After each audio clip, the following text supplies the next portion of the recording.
Hi, Charmaine from Smarter Selling. Today's topic is aim to be a person with a high work ethic.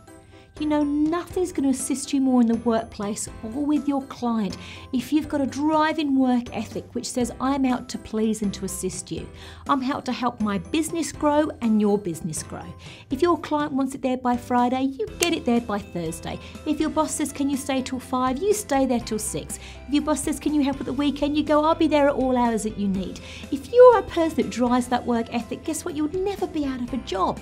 Now, I don't mean be walked over. They're two very different things, because you can be in charge of your state and what you decide to take on and not take on. But the attitude of a can-do attitude is very different to a begrudgingly I'll turn up attitude. And you want to be seen as a person in your organisation with a can-do attitude, because guess what? Your career would take off. Why? Because your company want you to stay and your career to take off. But on top of that, your clients are getting more than they bargained for. You're delivering to them way above their expectations. If you'd like to learn more about how to be in charge of your work ethic, your mindset, and how to heighten your skills, then subscribe below. I'm Charmaine from Smarter Selling. Until next time.